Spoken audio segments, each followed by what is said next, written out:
নমস্কাৰ কি খবৰ মই নিৰঞ্জন বৰা মোৰ ইউটিউব চেনেল নিৰঞ্জন বৰালৈ আপোনালোক সকলোকে স্বাগতম জনাইছো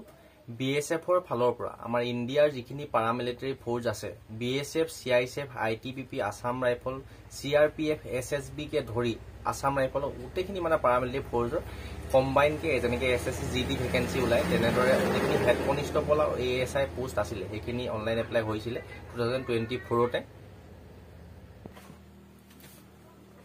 তাৰ পিছত হেইখিনি আপোনালোকৰ ভেকেন্সিখিনি এপ্লাই হৈ গল আৰু বহুতে হয়তো পাহৰি থাকিলে যে এপ্লাই কৰাৰ কথা ইতিমধ্যে মই আগত মাজে মাজে এটা দুটা ভিডিও বনাই আহিছো যে আপোনালোকৰ ফিজিক্যাল প্ৰথমে যেহেতু পোষ্টখিনি ফিজিক্যাল টেষ্ট হ'ব আগতে কি হয় সিআইএসএফ আৰু বিএসএফৰ কোনো ধৰণৰ ফিজিক্যাল টেষ্ট নহয় মানে ৰানিংটো নহয় জাস্ট হাইট চেষ্টখিনি জুখে আৰু ডাইৰেক্ট আপোনালোকৰ এক্সাম দিবলৈ পায় এইবাৰ কিন্তু তেনেকুৱা নহয় প্ৰথমতে ৰানিং হ'ব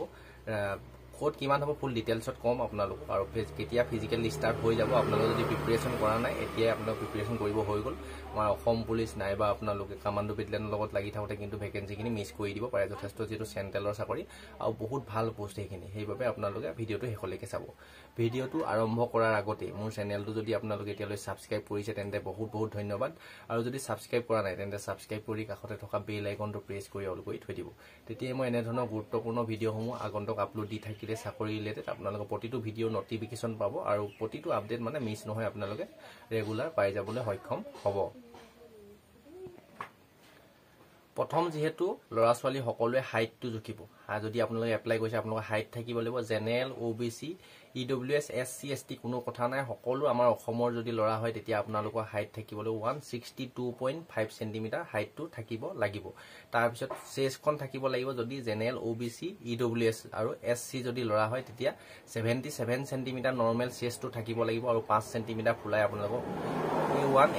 77 ৰ পৰা 82 সেন্টিমিটাৰ হ'বগৈ লাগিব কিন্তু চেষ্টত যদি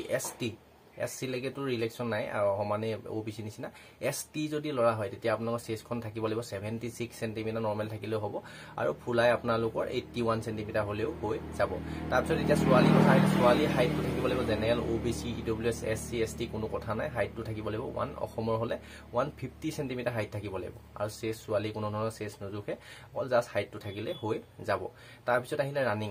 হাইট ষ্টেণ্ড ফিজিক্যাল ষ্টেণ্ডাৰ্ডটো কথা গম পালে ইয়াৰ পিছতে আহিলে আপোনালোকৰ ফিজিক্যাল ষ্টেণ্ডাৰ্ডটো চোৱাৰ পিছতে আপোনালোকৰ ফিজিক্যাল ইফেক্টিভ টেষ্ট পিইটি বুলি যেটো কয় ফিজিক্যাল এন্ডুৰেন্স টেষ্ট বুলিও কয় তাত আপোনালোকৰ লৰা হলে ৰানিং কৰিব লাগিব 1600 মিটাৰ 1.6 কিলোমিটাৰ ৰানিং কৰিব লাগিব টাইমিং থাকিব আপোনালোকৰ টাইমিংটো দিব 6 মিনিট 30 সেকেন্ড আৰু 6 মিনিট 30 সেকেন্ড ইমান ইজি নহয় আপোনালোকে যদি প্ৰেক্টিস নকৰে 2-3 মাহ যদি বহি দিয়ে ইমান সহজ কথা নহয় মানে 6 মিনিট 30 সেকেন্ডৰ সময়টো আপোনালোকে প্ৰিপাৰেচনটো আৰম্ভ কৰি দিয়ক যেহেতু এডমিট কাৰ্ডৰ কথা আগলৈ চাই গৈ থাক মই কৈ আছো আপোনালোকে কেতিয়া আহিব তাৰ পিছত আপোনালোকৰ ছোৱালীৰ কাৰণে ৰানিং হ'ব 800 মিটাৰ হ'ব অনলি ছোৱালী ৰানিংটো হ'ব 800 মিটাৰ টাইমিং দিব 4 মিনিট 45 সেকেন্ড কোনো ধৰণৰ মাৰ্ক নাথাকে জাস্ট 4 মিনিট 45 সেকেন্ডৰ পাস কৰিলে হোমালে হৈ যাব লৰাও কোনো ধৰণৰ মাৰ্ক নাথাকে জাস্ট কোৱালিফাই নেছাৰ আপোনালোক কোৱালিফাই কৰিলে হৈ যাব কোনো ধৰণৰ মাৰ্ক নাথাকে তাৰো তাত লং জাম্প হাই জাম্প কোনো ধৰণৰ নাথাকে এইখিনি হল ফিজিক্যাল ষ্টেণ্ডাৰ্ড আৰু ৰানিং বাগাৰ এইখিনি গোটেইখিনি কথা কৈ দিলো এতিয়া লাষ্টত আহিলে আপোনালোকৰ যেহেতু ডিসেম্বৰ 2024 ডিসেম্বৰত পাক্কা আপোনাৰ 100% ফিজিক্যাল স্টাৰ্ট হৈ গল প্ৰথম সপ্তাহ বা সেকেন্ড সপ্তাহৰ পৰা আপোনালোকৰ ফিজিক্যাল স্টাৰ্ট হ'বই মানে একদম 100% ৰিয়েল ইনফৰমেশন আপোনালোক সকলোকে শেয়াৰ কৰি দিও যিসকলে এপ্লাই কৰিছিলে আপোনালোকে এপ্লাই নাই কৰা যদিও আৰু এডমিট কাৰ্ড আজি যেহেতু 18 নৱেম্বৰ হৈ গল 18 নে 19 নৱেম্বৰ এক্স্যাক্টলি ডেটটো পাহৰিছো আপোনালোকৰ 20 ৰ পৰা 30 নৱেম্বৰ ভিতৰত এডমিট কাৰ্ড আহি যাব আৰু ডিসেম্বৰৰ প্ৰথম সপ্তাহ ফাৰ্ষ্ট উইকৰ পৰা ফিজিক্যাল স্টাৰ্ট হৈ যাব আৰু প্ৰথমতে ফিজিক্যাল দিবলৈ যাওঁতে কোনো ধৰণৰ ডকুমেন্ট ভেৰিফিকেশন নকৰে জাস্ট আপোনাৰ ফিজিক্যাল যেটো এডমিট কাৰ্ড আহিব হেইটো আৰু আপোনালোকৰ Aadhaar card ID proof Aadhaar card PAN card voter card বা কিবা লৈ গলে হৈ আধাৰ কাৰ্ড আৰু পান কাৰ্ড দুটাই নিব বা ড্ৰাইভিং লাইসেন্স নিব ভোটাৰ কাৰ্ডটো নিনিব আপোনালোকৰ হৈ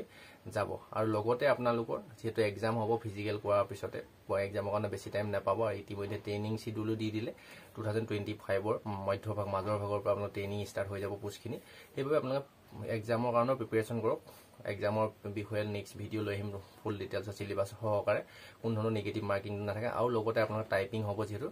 হেড কনস্টেবলত যদি এপ্লাই কৰে টাইপিং কৰিব লাগিব ইংলিশত হলে 1 মিনিটত 35টা ৱৰ্ড আৰু হিন্দীত হলে 30টা ৱৰ্ড আৰু যদি ষ্টেনোগ্ৰাফাৰত কৰিছে তেনে হ্যান্ড ৰাইটিং হ'ব শৰ্ট ৰাইটিংটো হেতু আপোনালোকে হেমতে প্ৰিপাৰেচন কৰিব লাগিব আজি ফিজিক্যালৰ ওপৰত ডিসকাস কৰিলো এই ভিডিওটো আপোনাৰ যিমান লগৰ বন্ধু বান্ধৱী আছিল সকলোলৈকে শেয়াৰ কৰি দিব যিসকলে এপ্লাই কৰিছিল তেওঁলোকে ফিজিক্যালৰ কাৰণে প্ৰিপাৰেচন আৰম্ভ কৰিব হৈ গল আৰু যদি বহি থাকে আপোনালোকে মিছ কৰিব 6 মিনিট 30 সেকেন্ড সময় ইমান সহজ কথা নহয় ডেছক্ৰিপশ্যনতে টেলিগ্ৰাম চেনেলটো দি থৈছোঁ ছাবস্ক্ৰাইব কৰি ল'ব আৰু ইনষ্টাটো দিছোঁ ফ'ল' কৰি ল'ব নেক্সট আকৌ অন্য এটা অতি গুৰুত্বপূৰ্ণ ভিডিঅ' সৈতে আপোনালোকৰ সন্মুখত লগ পোৱাৰ প্ৰতিশ্ৰুতিয়ে আজি এই ভিডিঅ'টোৰ পৰা বিদায় লৈছোঁ আৰু যেতিয়া ভিডিঅ'টো আৰম্ভ কৰোঁ তেতিয়াহে আপোনালোকৰ ৰখাই বনাবলগীয়া হৈছে বেয়া নাপাব